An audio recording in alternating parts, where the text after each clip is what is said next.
Bienvenidos a esta segunda charla profesional de atención a la salud que organiza la Dirección de Primer Nivel de Atención. En este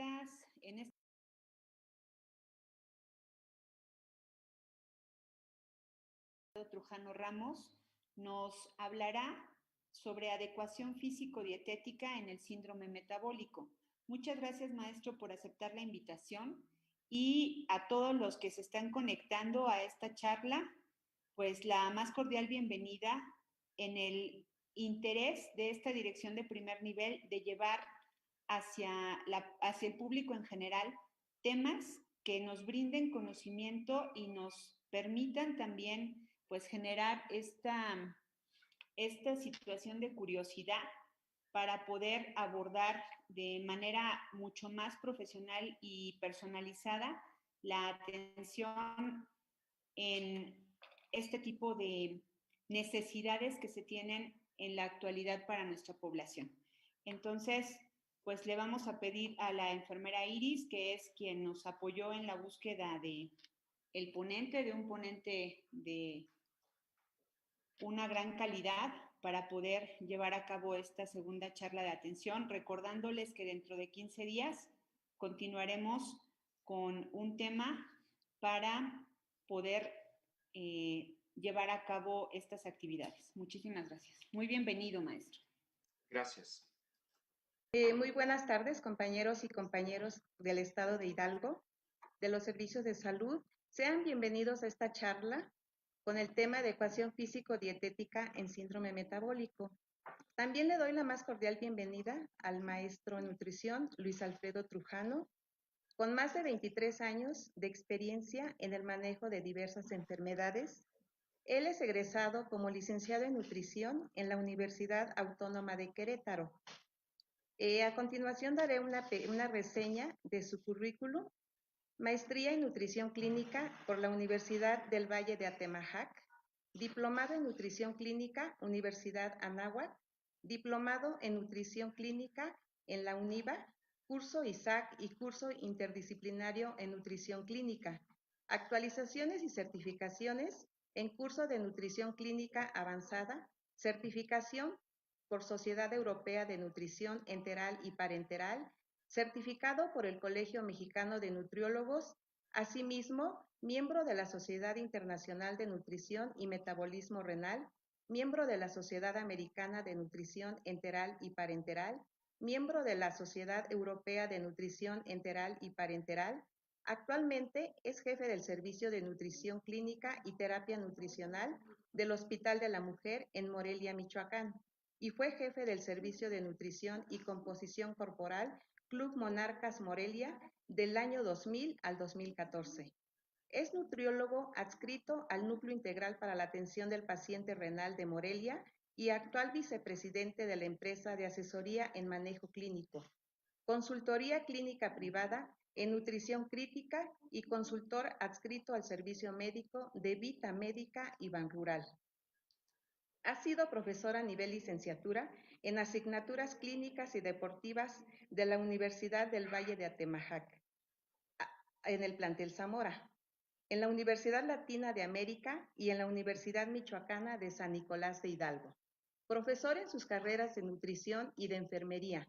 A nivel maestría es profesor en nutrición y cirugía de la Universidad del Valle de Atemajac, en Zamora y La Piedad, de la Cátedra de Nutrición Enteral y Parenteral, así como de nutrición en enfermedad renal y enfermedad neurológica. A partir del año 2015, profesor de la Cátedra de Regulación Neuroendocrina del Hambre y Saciedad, Universidad de Morelia. Además, profesor de la Cátedra de Tratamiento Multidisciplinario de la Obesidad.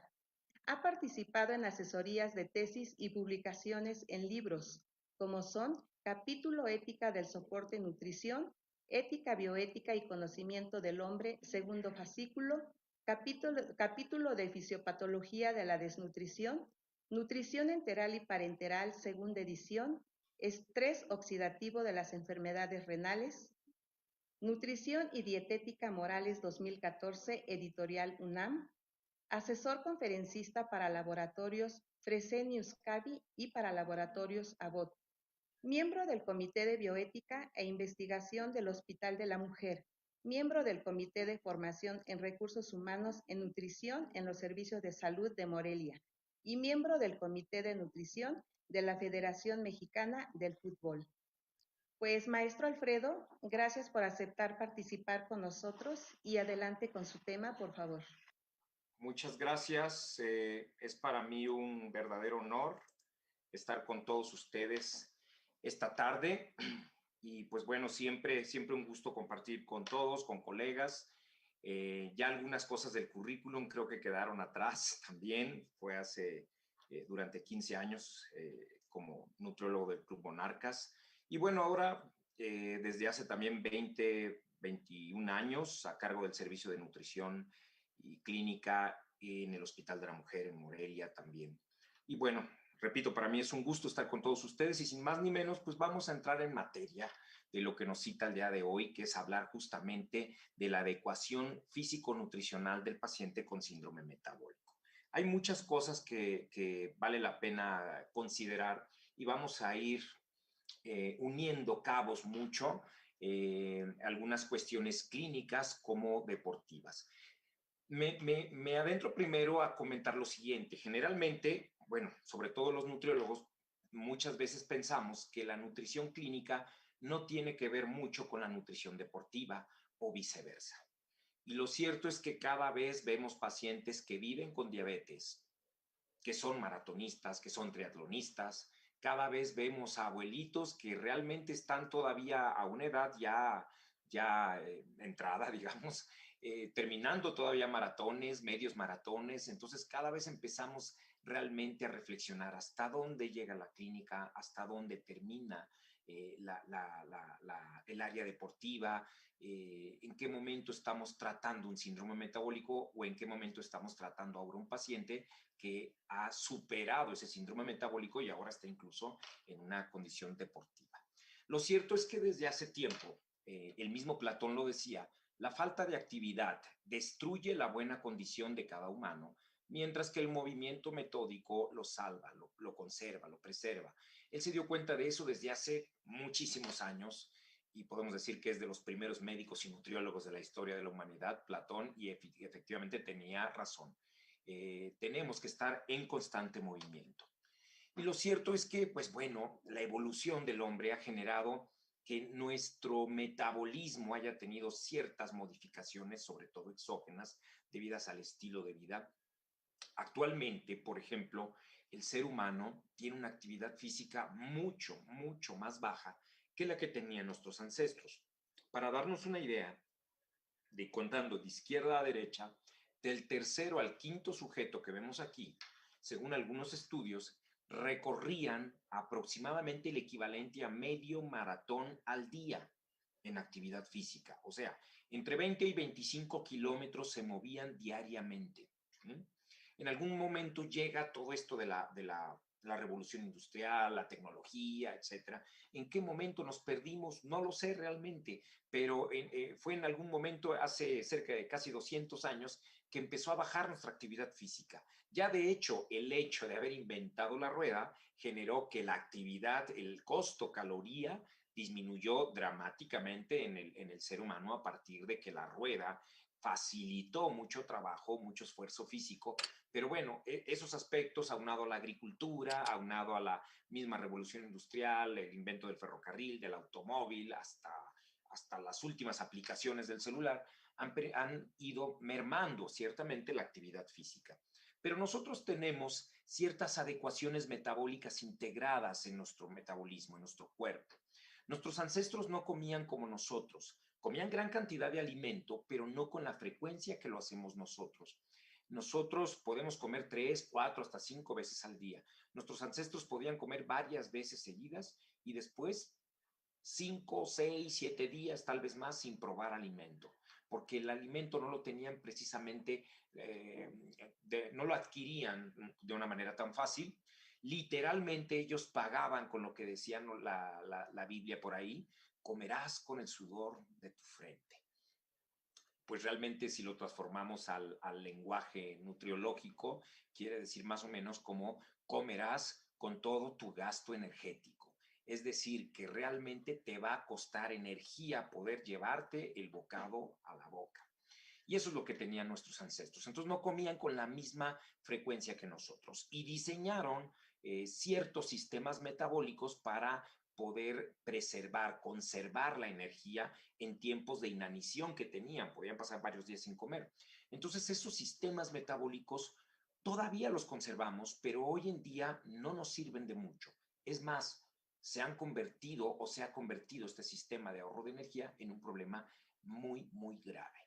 Y ese problema le llamamos hoy resistencia a la insulina. Lo que anteriormente para nuestros ancestros les permitió conservar la vida, para nosotros hoy en día genera obesidad y más complicaciones de esas, como la diabetes.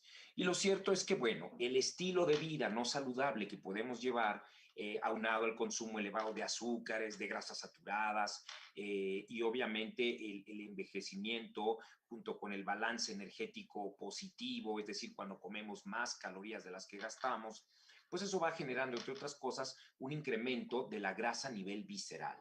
Es cierto que hoy en día nos preocupa mucho el hígado graso y es un problema muy serio y que estadísticamente, bueno, la verdad es más preocupante la estadística porque un porcentaje importante se presume de los mexicanos tenemos, o sea, o tienen esteatosis hepática, hígado graso, pero no lo saben. Eso es algo bastante delicado. Pero independientemente del tema del hígado graso, también hay, por ejemplo, esteatosis renal, hay riñón graso y también hay corazón graso cuando se incrementa demasiado la grasa a nivel pericárdico, generando también todo un contexto inflamatorio que va a generar estrés oxidativo, que va a generar inflamación celular. Pero bueno, aunado eso, esta resistencia a la insulina va a generar que el hígado se force más, va a haber lipogénesis, mucha formación de grasa, mucha síntesis de triglicéridos. Aunado a eso va a generarse al principio más hiperinsulinemia y va a haber cambios que vamos, hablando también de aspectos inflamatorios, elevación de interleucinas, etcétera, genera esto también a nivel del hígado fibrosis, inflamación, fibrosis, o una complicación mayor, como la misma cirrosis en su momento. Pero aunado a esto, cabe la pena destacar este fenómeno que hoy en día está muy estudiado, está siendo muy estudiado, que es la disbiosis intestinal. Empieza a haber un desequilibrio a nivel intestinal de ese ecosistema de bacterias que llamamos microbiota. Luego entonces, cuando hay ese desequilibrio intestinal, parece ser que somos más proclives a diversas enfermedades, entre esos la diabetes, ciertos tipos de cáncer, y hoy en día publicado está que hasta el mismo COVID-19 parece ser más agresivo en personas que tienen disbiosis intestinal que quienes no la padecen. Las personas que tienen disbiosis intestinal, al parecer, tienen 5 veces más riesgo de ser hospitalizados cuando adquieren el COVID-19. Entonces, fíjense hasta dónde va todo este contexto inflamatorio y hasta dónde nos puede ir, nos puede cambiar de manera muy importante. Hay muchos aspectos culturales que, sin embargo, han llevado a que en las culturas más recónditas, en los lugares geográficos más apartados, la azucarización, le llamamos, de la vida ha sido cada vez más agresiva, llegando los alimentos, las bebidas de calorías vacías, con exceso de azúcares refinados, llegando prácticamente casi a todos los rincones del mundo. Y ciertamente, si lo vemos desde el punto de vista anecdótico, histórico, pues bueno, hace tal vez por allá un poco menos de unos 70 años, 80 años, 70 años, los cigarros los ofrecían en los hospitales. Ustedes lo pueden ver aquí. Aquí le están ofreciendo a este señor, las enfermeras, sus cigarros Camel Filters, ¿no? Incluso chocolates. Porque en aquel entonces se desconocía la relación que existía entre el tabaquismo y las enfermedades coronarias o respiratorias, el EPOC, el cáncer incluso.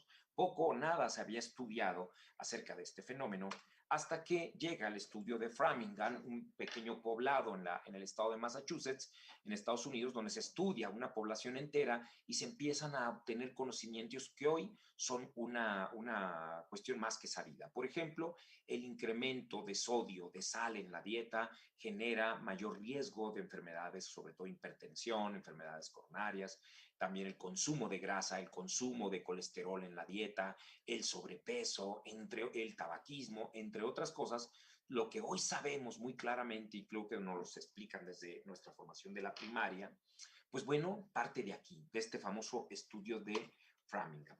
Pero lo cierto es que, me fui aquí, ok, lo cierto es que el tejido adiposo es un órgano neuroendocrino muy importante. Debemos de dejar de pensar que el tejido adiposo solamente es energía en reposo.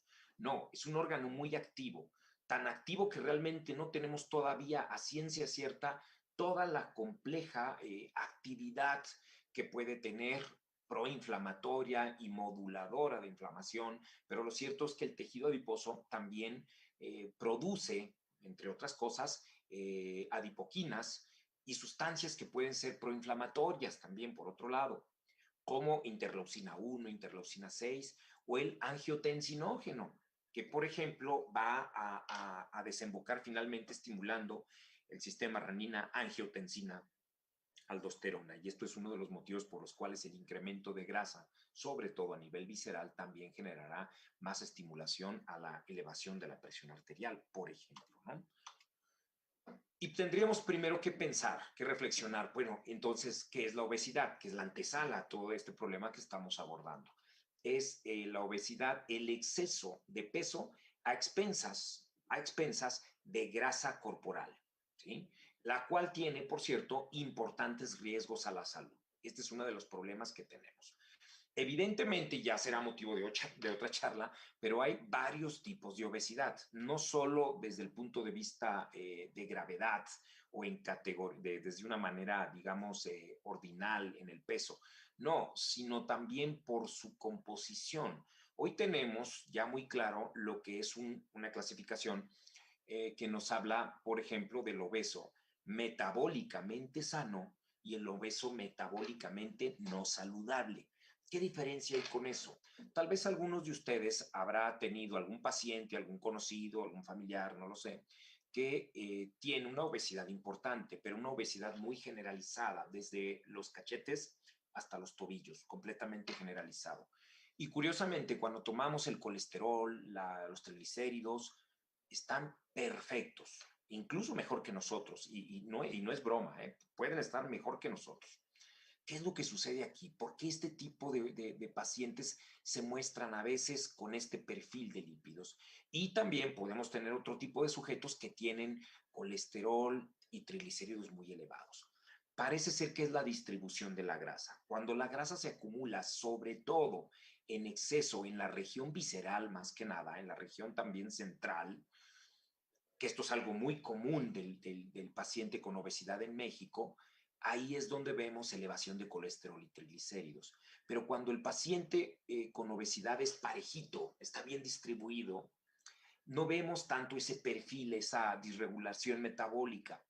Esto es algo bien común. En Estados Unidos, por ejemplo, los pacientes obesos que tienen muy generalizada esa grasa, muy distribuida, no tienen tanta elevación de colesterol y triglicérido como los que tienen la grasa predominantemente en la región visceral, en la región central. Y por otro lado, también tenemos algunos estudios claros que nos dicen que tenemos pacientes con obesidad que pueden tener un gasto energético muy bajito y tenemos pacientes con obesidad que pueden tener un gasto muy elevado a pesar de tener obesidad. Esto medido por calorimetría indirecta, que es lo que llegamos a usar los nutriólogos para medir el gasto energético. ¿Y esto a qué se debe? Se debe a la presencia de masa muscular. ¿Por qué? Porque hay pacientes obesos que no tienen tanta masa muscular. Dentro de toda la grasa que tienen, no tienen, tienen poca masa muscular. Pero hay pacientes con obesidad que a pesar de toda la grasa que puedan tener, también tienen un buen componente de masa muscular. Esta es la diferencia por la cual hay sujetos obesos que, a pesar de que tienen un índice de masa corporal muy elevado, tienen sus indicadores metabólicos muy estables. Esto parece ser que también es la protección que les brinda la masa muscular que algunos tienen, algunos. Y otros carecen de la masa muscular y tienen predominantemente mucha grasa. Es lo que le llamamos la obesidad sarcopénica, pues. Y esta es la que puede tener importantes riesgos para la salud, sobre todo por arriba de la otra, ¿sí? La situación en México pues es bastante complicada, como ustedes bien lo saben.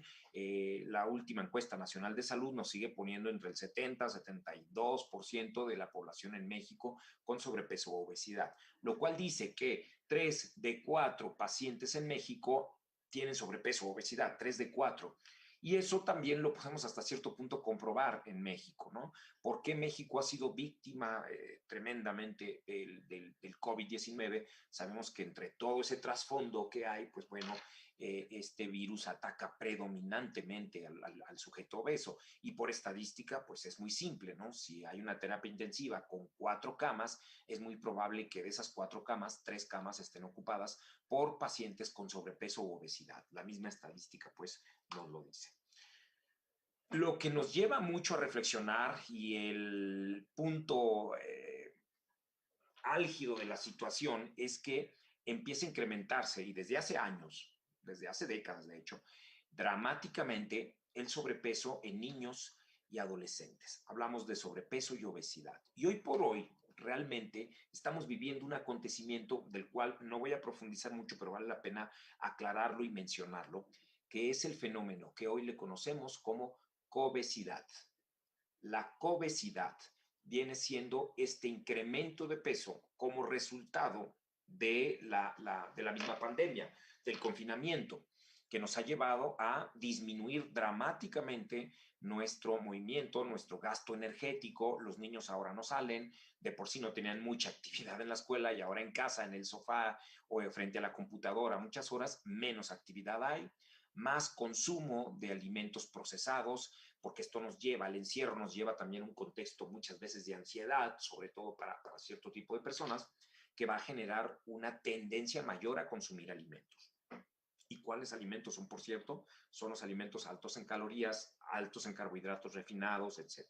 Entonces, de aquí ya tenemos un problema sumamente delicado, porque cuando todo esto pase, cuando el COVID se vaya, porque se va a ir en algún momento, al menos como lo estamos viendo ahorita, en algún momento se va a ir. Y como todo huracán, como todo terremoto, va a pasar, pero saldremos de nuestras casas a ver cuáles son los estragos que dejó el huracán, que dejó este sismo, ¿no? Es igual, tendremos que darnos cuenta cuáles son los estragos verdaderos que ha dejado el COVID, independientemente de la parte económica, de la parte política. Dejará una crisis en el sector salud y una crisis en el sentido del estilo de vida, no solo del mexicano, sino de la población a nivel mundial. ¿Qué hemos hecho con nuestra actividad, con nuestra condición física? Salimos de casa con menor condición física de cómo entramos, ¿no? De cómo entramos a este confinamiento. Muchos saldrán de este confinamiento con 5, 10, 15 o tal vez más kilos de peso, porque de la misma forma que el COVID es capaz de quitarle 20, 25 kilos a algunos pacientes en terapia intensiva, también es capaz de darle esos 20, 25 kilos de más a un sujeto que está en confinamiento previniendo de no contagiarse. Entonces, es un fenómeno muy interesante, pero las repercusiones que nos va a dar todavía no las podemos dimensionar del todo. 1 de 3 adolescentes tienen sobrepeso o obesidad también en México, y esto finalmente genera un problema bastante importante de reflexionar y de atender. Y pues bueno, saber también que muchas veces el problema del obeso adulto viene en la infancia. Y según las estadísticas, cuando el sujeto obeso tiene obesidad desde la infancia, resulta más difícil de tratar esa obesidad que cuando ese sujeto era delgado y subió de peso, tal vez, no sé, en alrededor de los 20, 25, 30 años de edad. Parece ser que la obesidad, cuanto más temprano empiece, más problema habrá para poder luchar contra ella, para poder tratarla, para poder también abordarla. ¿De dónde viene toda esta situación, el daño que va generando el síndrome metabólico? Y son varios contextos lo que eso implica.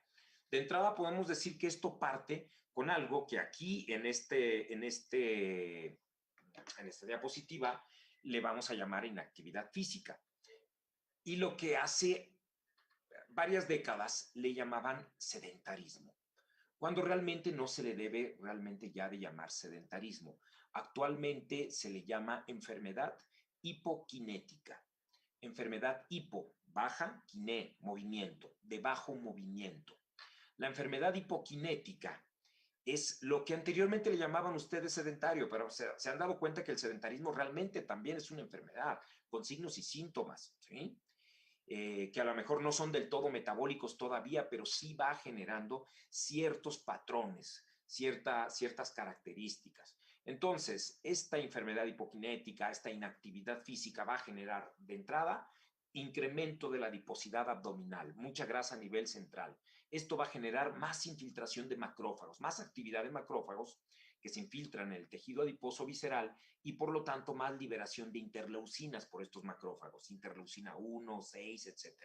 Y esto va a generar un estado inflamatorio crónico, a lo mejor leve, pero prolongado, sistémico, crónico.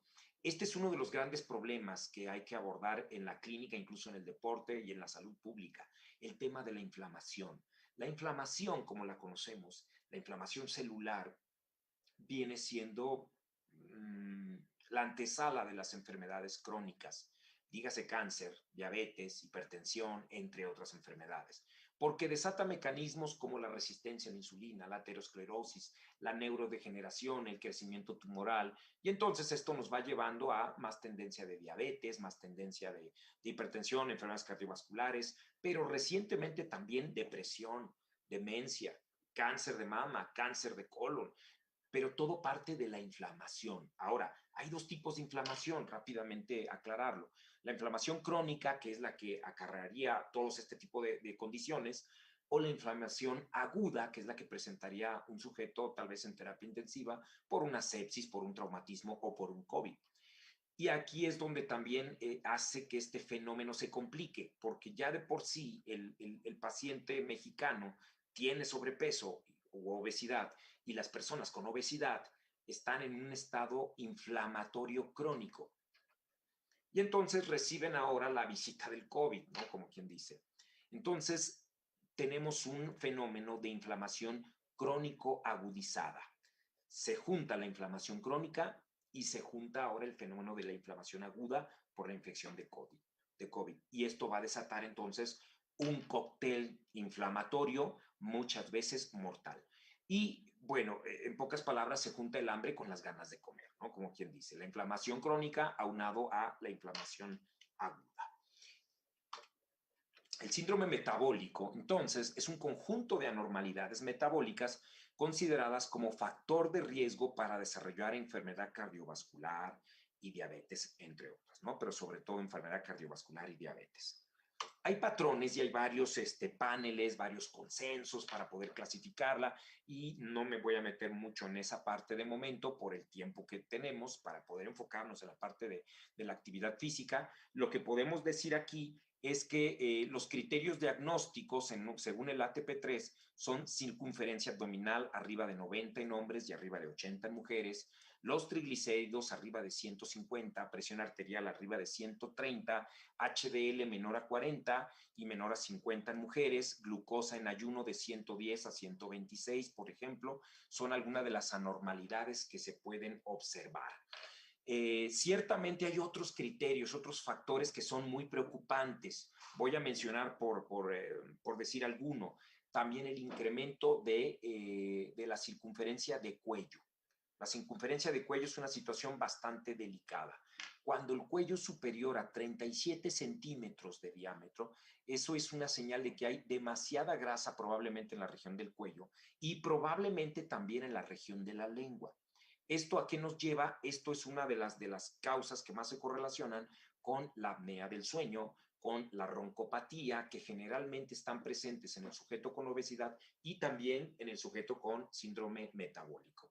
Y como sabemos, la roncopatía y la apnea del sueño son factores importantes también para desencadenar eventos vasculares cerebrales, paro cardiorrespiratorio, entre otras condiciones bastante delicadas y súbitas. Las consecuencias de la obesidad podemos decir que son cardiovasculares, entonces, metabólicas, ventilatorias, simplemente la disnea de cortos esfuerzos, la apnea, la roncopatía, problemas digestivos, y esto también tiene que ver con la parte de disbiosis intestinal, las complicaciones musculoesqueléticas que ahorita veremos, inmunológicas. Los pacientes con obesidad, la gran mayoría de ellos, los consideramos sujetos inmunodeprimidos. Este es otro motivo por el cual también estamos en el problema en el que estamos actualmente, ¿no? Por el COVID-19. Las complicaciones ginecobstétricas y las psicológicas son de las consecuencias más comunes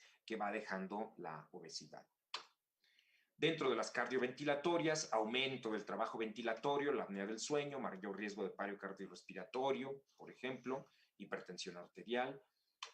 De las metabólicas, la diabetes, las dislipidemias, que también a la larga también van generando más daño renal, por ejemplo, generando también más tendencia con la esteatosis renal, daño en el podocito por la elevación de triglicéridos, la elevación de insulina, la hiperinsulinemia,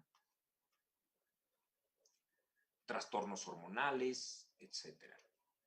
Y las musculoesqueléticas también, por ejemplo, no ocasiona necesariamente la obesidad del pie plano, pero esto puede hacer que sea mucho más incómodo y que no se revierta ese problema tan fácil cuando hay presencia de obesidad, incluso en los niños. Rotación tibial interna, osteoartritis, osteoartrosis, escoliosis, son complicaciones que pueden venir junto con la obesidad y generar más condición inflamatoria para que éstas se establezcan, como la osteoartrosis o la osteoartritis. La gota, por ejemplo. Y condiciones digestivas, pues de las más comunes, hernia hiatal, litiasis vesicular, trastornos funcionales digestivos, síndrome de intestino irritable, dispepsia, etc. Y como sabemos, ya a lo mejor en otro momento lo pudiéramos platicar, hay un eje muy interesante que se llama eje intestino-cerebro. Y bueno, dentro de ese eje hay una comunicación muy, muy estrecha, más de lo que pensábamos, entre el aparato digestivo y el cerebro. Por eso es que ahora, más que nunca, el término colitis nerviosa nos resuena mucho más que hace 10 o 15 años, ¿no? Porque verdaderamente la colitis ya se ha encontrado que evidentemente es más nerviosa que colitis todavía. Hay una conexión muy estrecha. Entonces, también algunos aspectos que tienen que ver con la disbiosis intestinal pueden afectar y llevar incluso a la depresión, a la ansiedad. Hay trastornos que pueden estar muy, muy específicamente ligados con la disbiosis intestinal. Hay condiciones inmunológicas y una de las cosas que habíamos comentado desde hace varios años es que no sabíamos por qué y todavía no lo sabemos del todo, pero la obesidad parece tener cierto imán, cierta atracción con los virus o los virus con ella. Pero lo cierto es que sabemos que hay muchos virus que tienen mucha predilección más por el paciente con obesidad que sin obesidad. De esto nos pudimos dar cuenta, desde luego, desde la última epidemia de H1N1 hace 10 años, y lo que hoy estamos viendo con el COVID también es digamos, una confirmación en buena parte de esto, ¿no? Infecciones bacterianas, virales, fúngicas pueden aparecer. Y una de las cosas que insistimos mucho, esta es una fotografía que tomamos en nuestro hospital, pero una de las cosas que pueden influir mucho es hay que explorar a nuestros pacientes con obesidad. Y cuando decimos explorar, no es nada más tomar la presión, es revisar el cuello, por ejemplo, medir la circunferencia de cuello y revisar el pliegue subabdominal para ver si no hay acumulación de humedad, de infecciones, porque estas pueden ser tremendamente peligrosas para el paciente con obesidad. Las neoplasias, pues la de colon, endometrio, mama, próstata, son algunas de las que están ya francamente relacionadas, ya muy directamente, con mucho grado de evidencia, relacionadas con la alimentación y el sobrepeso. Y las psicosociales, déficit del rendimiento escolar, disminución de la autoestima y dificultad para relacionarse con la sociedad. Autoimagen distorsionada son algunos de los aspectos psicosociales que van pegando. Esto lo vamos a ir llevando ahorita hacia un caso y lo vamos a resolver de una manera muy padre, verán. La importancia de la masa muscular en los adultos mayores y en todos, nos da movimiento, transforma la energía. Un sujeto que tiene más masa muscular, más gasto energético va a tener buena estabilidad articular, equilibrio, protección también contra caídas. mantienen la temperatura y la postura corporal. Si vemos en los abuelitos que ya tienen una pérdida importante de masa muscular, lo que llamamos sarcopenia, una característica mucho es que tienen mucho frío, incluso en verano. Tocamos sus bracitos y están fríos. Esto es por la hipotermia que tienen, por la disminución ya importante de masa muscular, hace que no puedan controlar tan fácil su temperatura, no la regulan tan fácil. El tratamiento, como sabemos, es dietético, físico, psicológico, farmacológico y quirúrgico en el caso de la obesidad. En el caso del síndrome metabólico, principalmente sería también dietético, físico, psicológico muchas veces y farmacológico, porque a veces se necesita evidentemente del manejo de la metformina, del manejo del desafibrato, de las estatinas, etcétera, ¿no? De la antihipertensión. ¿Cuáles son los beneficios que tenemos cuando podemos bajar peso y cuáles son los beneficios dentro de lo que es el síndrome metabólico? Chequemos esto. Por cada 10 kilos que se pierden en un paciente con obesidad, hay una disminución de 20% en el riesgo de muerte y en el 30% de las muertes relacionadas con diabetes. 10 kilos que pueda perder un paciente con obesidad y diabetes, eso se refleja alrededor de una disminución del 50% de la glucosa en ayuno. Esos mismos 10 kilos, si los pierde un paciente obeso con hipertensión, significarán un promedio, un descenso de 10 milímetros de mercurio de la presión sistólica y 20 de la diastólica. Los lípidos no son la excepción. 10 kilos que se pierdan también se convierten en 10% de la disminución de colesterol, 30% de triglicéridos, 15% de disminución del LDL y hay un incremento del 8%. El HDL es el más renuente a cambiar. Los demás se pueden modificar muy fácil. El HDL no sube tan fácil. Depende mucho del ejercicio. Esta es una cosa importante. Los pacientes que no elevan el HDL tan fácil, el colesterol bueno que le llaman de alta densidad, generalmente no están haciendo probablemente la actividad física como debe de ser. La dieta puede ayudar, ciertos medicamentos pueden ayudar, pero el ejercicio es o tal vez el que más impacto tiene en el incremento del HDL. Complicaciones físicas, 5 a 10 kilos que pueda perder el paciente significan mejoría de la función pulmonar, el paciente disminuye ya la disnea de medianos, de cortos esfuerzos, empieza a referir que ya no le duele tanto la rodilla o la espalda o la cadera.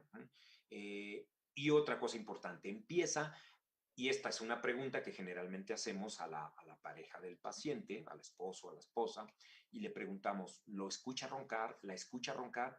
Y ahí vemos la respuesta, sí o no, ya no lo escucho roncar tanto. Cuando bajan de peso, empieza a disminuir la grasa a nivel del cuello, empieza a disminuir la grasa también de la lengua, haciéndola más delgada, y esto genera entonces que se facilite el paso a la vía aérea. Y entonces el paciente disminuye dramáticamente muchas veces la roncopatía y la apnea. A veces, de todos modos, se requiere un manejo por clínica del sueño, se requiere de un CPAP, en muchos casos también, pero sí vemos franca mejoría en la mayoría de ellos al disminuir los primeros 5 a 10 kilos de peso. Y la función ovárica también, con más de 5% del peso que se pierde, empieza a regularse esa función ovárica porque recordemos que hay una relación muy estrecha entre lo que es el tejido adiposo y los estrógenos. Entonces empieza esto a mejorar bastante. Y pues la exploración previa a un programa de ejercicios hay que hacer desde luego una historia clínica que será elaborada por el área médica, pero también analizar si es posible la composición corporal. ¿Qué porcentaje de grasa tiene nuestro paciente? Estudios bioquímicos, colesterol, glucosa, triglicéridos, desde luego la evaluación de la presión arterial, si se puede hacer una prueba de esfuerzo previa sería genial. La evaluación funcional para ver si hay limitaciones en rodilla, en espalda, en cadera, en la misma marcha, en la planta del pie, etc. Esto es muy importante para poder personalizar, digamos, la actividad física que se puede hacer. Y la evaluación metabólica, que muchas veces implica hacer una calorimetría, si es que la podemos hacer, y si no, al menos hacer una historia clínica lo más completa posible. ¿Qué beneficios va a tener el ejercicio físico? Mejora la sensibilidad a la insulina, que esto es muy importante. Ayuda desde luego con esto a controlar el peso. Evita la osteoporosis, sobre todo si son ejercicios de fuerza, que estén en contra de gravedad. 30% menos de riesgo de caídas. ¿Por qué? Porque también al hacer actividad física trabajamos muchas veces la propiocepción y por lo tanto tenemos mejor equilibrio, vamos a decirlo así. Se han hecho estudios muy interesantes con personas de la tercera edad, con disciplinas como el Tai Chi, encontrando un reporte de menor tendencia de fracturas. Y esto se debe a que mejoran mucho, sobre todo, la parte del equilibrio. Y esto en la tercera edad es algo muy, muy importante. Y por lo tanto hay un porcentaje menor de fracturas de cadera al haber un porcentaje menor de caídas. 30% menos de trastornos depresivos. Hay que aclarar esto, la depresión actualmente se empieza a estudiar desde varios ángulos, no solamente desde el ángulo tradicional, emocional, incluso neurológico o psicológico, sino también se está encontrando cambios en la microbiota, no solo del intestino, sino también de la boca. Y los últimos estudios con niños y adolescentes nos dicen que el 90% de los adolescentes con depresión o ansiedad tienen disbiosis bucal. Entonces esto nos lleva a volver los ojos hacia los pequeños organismos que los hemos ignorado por mucho tiempo, pero parece estar la clave de la respuesta de muchas cosas aquí. Y al cambiar la dieta, la alimentación, al hacer ejercicio físico, empieza a modificarse gradualmente esta microbiota, generando efectos o digamos, beneficios no solo metabólicos, no solo cardioventilatorios, sino también a nivel, por ejemplo, neurológico, a nivel emocional, y esto es muy importante. Mejora los síntomas de la depresión por lo mismo, porque independientemente que hace cambios en la microbiota, también el ejercicio hace o genera un incremento de endorfinas. Por lo tanto, disminuye la frecuencia de neurosis y ansiedad, que esto también está relacionado, al parecer, también con movimientos peristálticos, con la disbiosis intestinal. Estas son las últimas publicaciones que han salido en ese sentido y me parece que vale la pena seguirlas, son muy interesantes. Mejora el estado de ánimo, el optimismo, el entusiasmo. Hay 50% menos de riesgo de cáncer de colon, 20% menos de riesgo de cáncer de mama, disminuye la hipertensión, mejora el perfil de lípidos, la proteína C reactiva y otros marcadores de enfermedad coronaria. Disminuye la mortalidad hasta en un 30%, 20% menos de riesgo de infartos, 35% menos de evento vascular cerebral, 50% menos de probabilidades de desarrollar diabetes mellitus tipo 2. Entonces, los beneficios, como podemos ver, son muy importantes. Incluso, como vemos aquí, y a propósito de la imagen, en el embarazo, cuando la mujer está acostumbrada a la actividad física intensa, si no hay complicaciones durante el curso del embarazo, puede seguir haciendo la actividad casi a un nivel muy alto todavía. Hay estudios con deportistas olímpicos de alto rendimiento, femeninas, claro, y han encontrado que pueden entrenar a niveles muy altos todavía, prácticamente 48 horas antes del parto sin complicación alguna. Entonces, esto nos habla de cómo es capaz el organismo de adaptarse a muchas situaciones. Estudios muy recientes han comentado que el ejercicio bien planeado, con buena intensidad, buena frecuencia, con los tiempos adecuados, bien supervisado, es 8 veces más efectivo para tratar el síndrome metabólico que la metformina completa. Algunos estudios han separado los grupos, han hecho estudios pares también con esto, y han encontrado que los grupos que llevan ejercicio bien dosificado, bien planeado y una alimentación adecuada al pie de la letra, han encontrado que la metformina está de más. Con o sin metformina, el síndrome metabólico cede. Pero si el paciente hoy hace ejercicio, mañana no, y el miércoles, quién sabe, mejor que se tome la metformina. Desde luego que sí. Ese es uno de los aspectos que concluye mucho el estudio. Mejora los patrones de sueño. Mejora tremendamente la calidad del sueño. Aumenta la producción de endorfinas, que son las que nos hacen sentir muy bien, son hormonas también del placer, y se elevan justamente a las 3 semanas de empezar a hacer ejercicio. Al principio que hacemos ejercicio es voluntad, después ya es más bien endorfinas lo que nos levanta a hacer el ejercicio, ya no es ya la voluntad, ya son las endorfinas, y las endorfinas tardan 21 días en elevarse en el cuerpo. Por eso han escuchado ustedes algunos anuncios, algunos tratamientos de los famosos 21 días. ¿Por qué 21 días? Porque después de 21 días, como dicen, se hace ya un hábito, es más fácil seguir un hábito. ¿Pero por qué es más fácil seguir un hábito? Porque estas endorfinas ya están más altas y son las que ya nos piden, ya es cuando el ejercicio, el cuerpo nos pide hacer ejercicio, ya no es una cuestión de voluntad de nosotros, el cuerpo nos lo exige, pero eso tarda alrededor de 3 semanas, 21 días en poder llevarse a cabo, en que el cuerpo nos lo pida por la producción de endorfinas. Por eso es que ese es el tema de los famosos 21 días. Mejora la autoestima, que eso es algo muy importante. Ahora, los principios de la adaptación tienen 3 fases: desgaste, recuperación y sobrecompensación. Vamos a ejemplificar rápidamente aquí esta figura. Vamos a pensar que es cualquiera de ustedes, de nosotros, un 1 de enero con todos los mejores propósitos de Año Nuevo, salimos a correr. Y aquí pasa el lunes, el 2 de enero, 3 de enero y volvemos a correr el 4 de enero. Y ya tenemos el 4 de enero un poquito más de condición física que la que teníamos el 1 de enero, un poquito más solo, ¿no? Esto le llamamos, aquí hay una fase de desgaste en la cual estamos adoloridos al día siguiente, todavía al otro día parece ser que incluso duele más, pero ya al tercer día estamos en condición de volver a salir a correr otra vez. Y estamos en un nivel un poquito mejor que la primera vez. Bueno, pero ojo, ¿qué sucede en el caso de que salimos a entrenar, como pasa la mayoría de las veces, corremos o fuimos al gimnasio, etcétera, el 1 de enero, luego fuimos el 3 de enero, por ejemplo, pero luego se apareció el 6 de Reyes, se apareció el Día de la Candelaria, y vamos hacia abajo. 24, 48, 72 horas, 1, 2, 3 semanas. ¿Cómo queda nuestra condición física respecto al primer día o al segundo que lo hicimos, ¿no? Bajó. Es por eso que el Colegio Norteamericano de Medicina del Deporte no recomienda el ejercicio de fin de semana.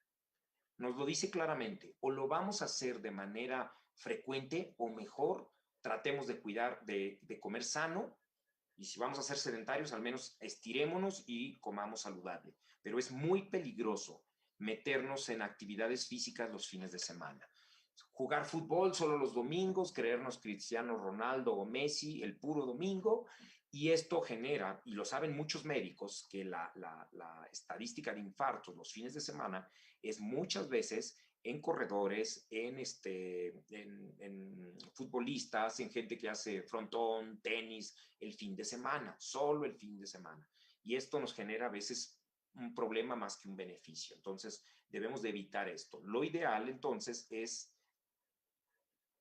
hacer la sobrecompensación, entrenar con relativa frecuencia, tal vez lunes al principio, lunes, miércoles y viernes, para dar tiempo a que el martes haya un desgaste y una recuperación. Desgaste y una recuperación. Este desgaste y esta recuperación es lo que hace que vayan destruyéndose, pero a la vez reparándose fibras musculares y nos dé cada vez más fuerza, más recuperación, más volumen muscular, más condición, más flexibilidad, etcétera. Entonces, nuestra condición física en muchos parámetros va mejorando gradualmente, e incluso al principio no nada más podíamos correr 15 minutos, después nos dimos cuenta que ya podíamos hacer 20 y 25 y así sucesivamente.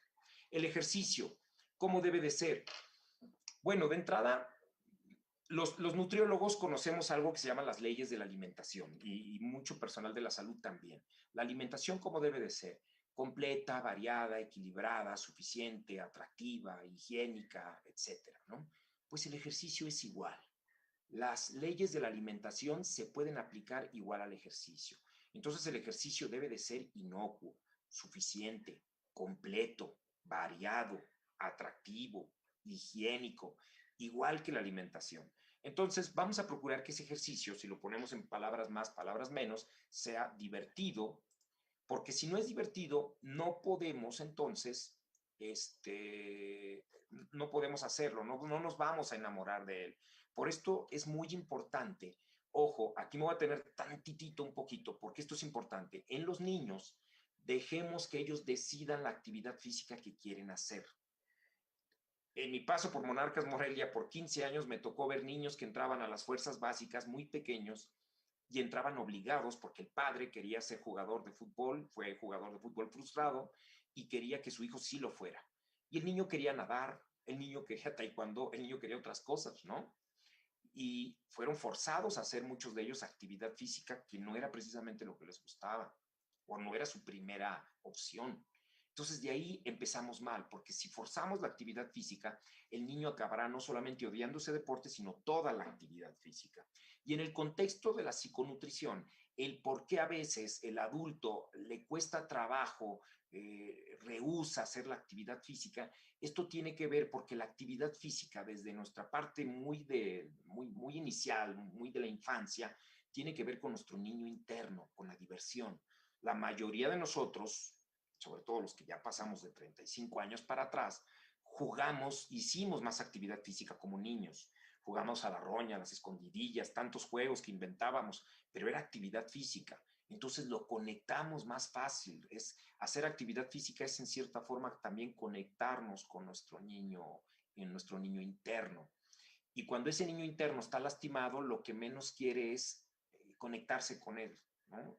A través del ejercicio. Entonces es una situación bastante complicada.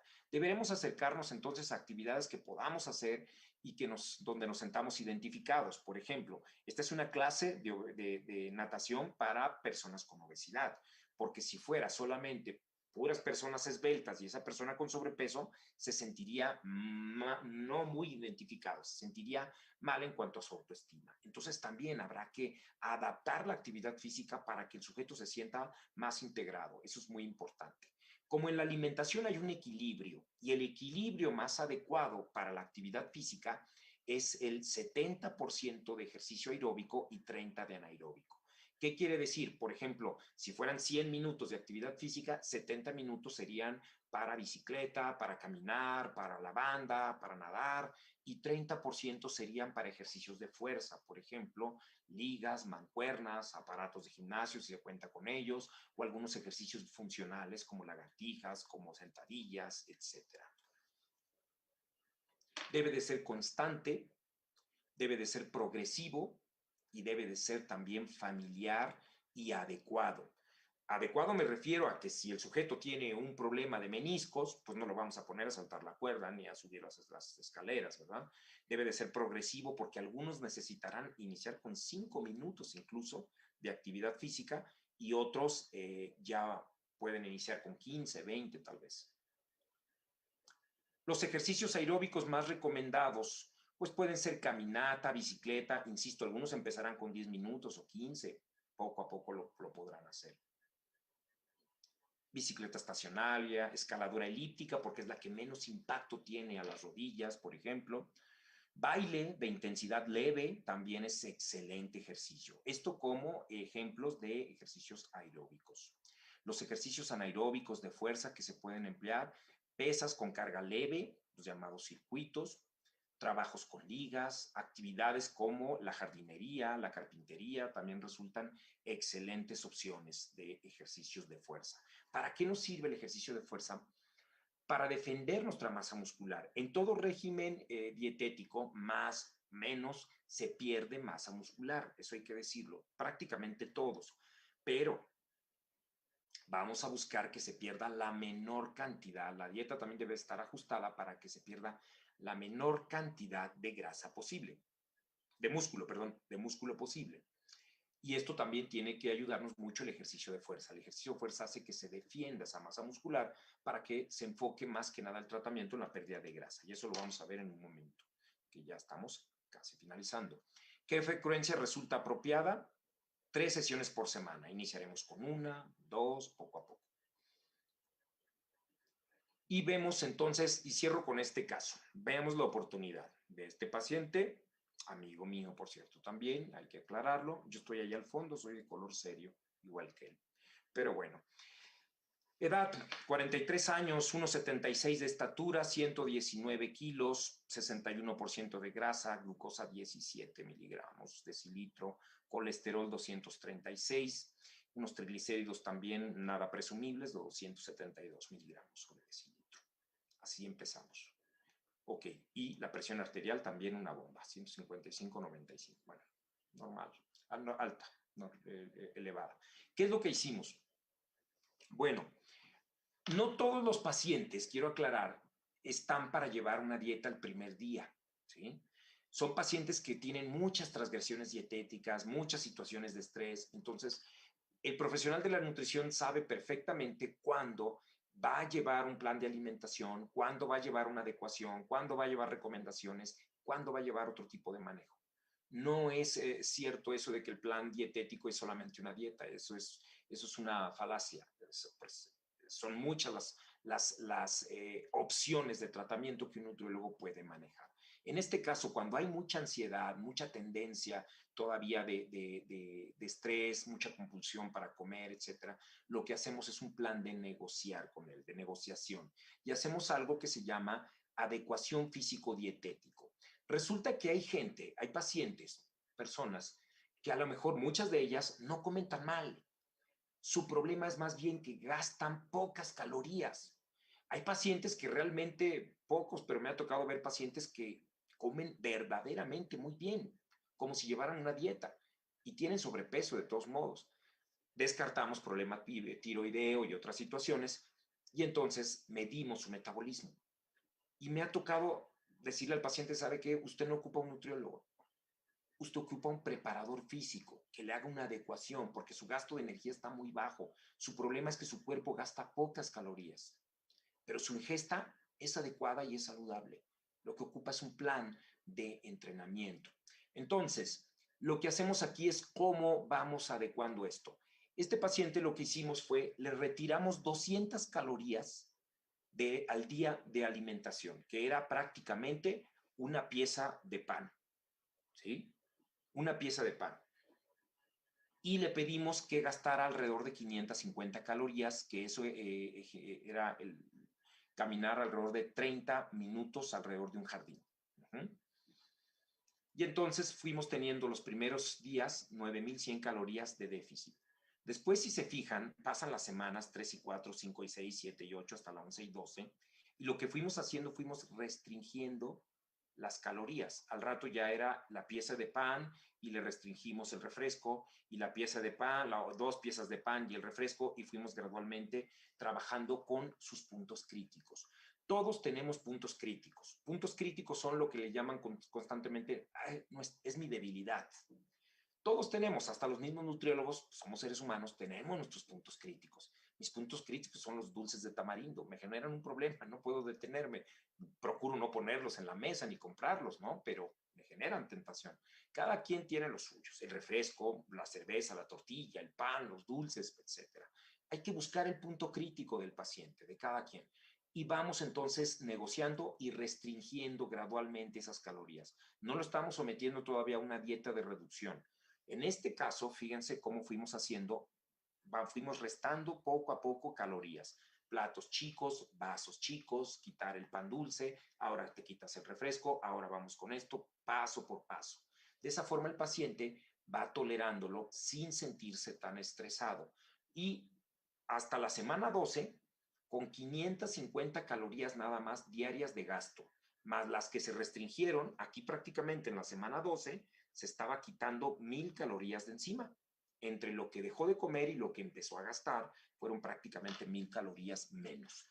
Después de la semana 12, ya pudimos iniciar con él un plan de alimentación, ya lo tomó mucho más tranquilo, ya estaba acostumbrado a comer con menos ansiedad, con platos más chicos, ya comer un poco más de verdura, ya estaba adecuado con el ejercicio, se empezó a sentir muy bien con el ejercicio, cada vez con más condición, cada vez terminaba, hacía sus recorridos a paso más rápido, y eso fue generándole mejoría anímica, fue generando también una mejoría también en su calidad de sueño. Entonces, en la semana 2 iniciamos un plan de alimentación, ejercicio ya también más estructurado, y bueno, al lapso de 8 meses pudimos llegar a este cambio, ¿sale? Como podemos ver aquí, ya con glucosa, colesterol, triglicéridos, una presión arterial mucho, mucho más controlada. Los cambios son, pues, evidentes. Pero claro, Muchas veces, insisto, no se trata de matar de hambre al paciente desde la primera consulta. Muchas veces, el 80% de las veces, el éxito está en la evaluación y está en la negociación con el paciente. Esto es muy importante. Al paso del tiempo, al mejorar su estado anímico, al verse mejor, eso ya no lo hace que él mismo entre en una resiliencia más importante. Y ahí es donde también entra este tema de las endorfinas. Ya con las endorfinas más altas, pues ya se levantaba de la cama en la madrugada a caminar, a trotar, y se lo pedían las endorfinas. Ya no era tanto que se lo pidiera su voluntad ni su ángel de la guarda, sino si realmente ya una cuestión hormonal hacía que él ya estuviera más activo, esperando que fuera el siguiente día para volver a entrenar. Ese es precisamente de lo que se va tratando, a tal grado que hoy por hoy hace ejercicio más intenso. Voy a poner este video, tal vez un poco alto el volumen. Podemos ver aquí que ya tiene una carga de trabajo, de entrenamiento mucho mayor. Hay que revisar algunos aspectos de su técnica, pero ya tiene hoy mucha más fuerza muscular. Anteriormente tenía un estado de obesidad sarcopénica. Actualmente se ha revertido esa sarcopenia, esa pérdida de masa muscular, la ha recuperado de manera importante. La grasa corporal se ha mantenido en rangos ya bastante aceptables para los 118 kilos que tenía, pues realmente está en mucho mejor estado, pero sobre todo sus indicadores metabólicos, glucosa, colesterol, triglicéridos se mantienen en mejor estado. Y eso ha permitido entonces que pueda hacer ejercicio de más intensidad, sintiéndose mucho mejor y con franca masa muscular mucho más importante, ¿no? Y como me decía él mismo, como somos amigos de la infancia, me decía, pues yo no me colgaba de cabeza, ni de niño pude hacer esto, y ahora que tengo 43 lo hago, pues qué maravilla, ¿no? Pues sí, de eso se trata, de que la actividad física, la alimentación, de que todo el trabajo disciplinario que hagamos, médico, nutriólogo, preparador físico, se tenga resultados y se refleje desde luego en la calidad de vida del paciente, en las ganas de disfrutar la vida, porque también de eso se trata el ejercicio, y también se trata de eso la alimentación, de disfrutar la vida, es parte de eso, solo que buscamos hacerlo de una manera más saludable y con menor riesgo metabólico, revirtiendo de esta forma no solamente el tema del síndrome metabólico, sino a tener glucosas mucho más controladas. Bueno, pues por mi parte ha sido todo. Agradezco infinitamente la atención, la invitación que me hacen. Lo siento, me pasé por 7 minutitos, pero bueno, agradezco infinitamente la atención que me hicieron y pues bueno, quedo a la orden. Agradezco infinitamente. Muchas gracias. Muchas gracias, maestro, por esta excelente ponencia. Estamos en espera de si hay alguna pregunta a través del Facebook. Por el momento, los comentarios que hay son muy buena presentación, excelente tema, muy buena información. De hecho, estamos viendo muchas reacciones positivas a su presentación en un tema que es realmente bastante interesante. Y también, permítame un momento.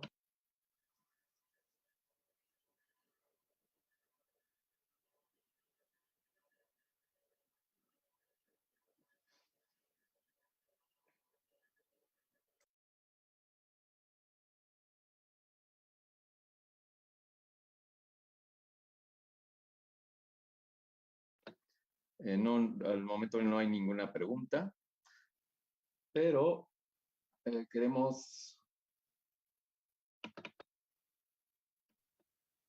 hacer desconocimiento. Hay un reconocimiento para usted, el cual la enfermera Iris dará lectura. Gracias. Sí, gracias, licenciado Rubén. Bueno, maestro Luis Alfredo Trujano, en nombre de la maestra Laura Hernández, que es la directora de primer nivel de atención, y de la maestra María de Lourdes Martínez, subdirectora, se entrega este reconocimiento que dice: el Gobierno del Estado de Hidalgo otorga el presente reconocimiento al maestro en nutrición clínica Luis Alfredo Trujano Ramos, por la plática Adecuación Físico-Dietética en Síndrome Metabólico, Pachuca Hidalgo, a 22 de marzo del 2021. Y firma la subdirectora de Atención Integral, la maestra en Salud Pública, María de Lourdes Martínez Estrada. De antemano quiero agradecer muchísimo este apoyo que nos dio, maestro. Gracias, de verdad se le agradece. También quiero agradecer pues que estuvo participando y mucho apoyo tuvimos también pues de mi jefe de departamento, de todo el personal del estado de Hidalgo, tanto médicos como enfermeras y técnicos en la atención primaria a la salud que se conectaron el día de hoy. Sí vimos buena participación, llegamos a una participación de 232 a través de Facebook. Los comentarios son muy buenos, ya lo comentaba el licenciado Rubén, por lo que quiero agradecer de verdad esa participación que tuvo con nosotros, maestro Trujano. Muchas gracias. Muchas gracias, es para mí un honor haber estado con ustedes y espero que estas condiciones pronto cedan y podamos tener el gusto y el placer alguna vez de volver a estar con ustedes ahora en su preciosa ciudad en algún momento. Gracias, maestro. Pues a nombre de nuestra directora, la doctora Laura Hernández, quien tiene una sesión con el secretario, pues nos pide agradecerle bastante por la ponencia, excelente ponencia. Créame que Gracias. tratamos de llevar este tipo de ponencias a nuestro personal para pues que el abordaje ya en otro sentido de los padecimientos, ¿no? No estamos apegados a las guías de práctica clínica, pero con esta vasta experiencia que usted nos muestra, que nos da, nos abre el panorama, ¿no? Para una atención a nuestros pacientes. Créame, maestro, de mucha calidad su ponencia, se lo agradecemos bastante. Esperamos poderlo tener vamos a hacer otra serie de charlas, esperamos tenerlo con un tema que usted nos pudiese cooperar, de verdad, le agradecemos bastante. Iris, gracias por su cooperación y pues no nos queda más que nos estamos viendo próximamente, maestro. Le agradecemos bastante. Cuídese mucho. Muchas gracias, un gusto y que estén muy bien. Hasta luego.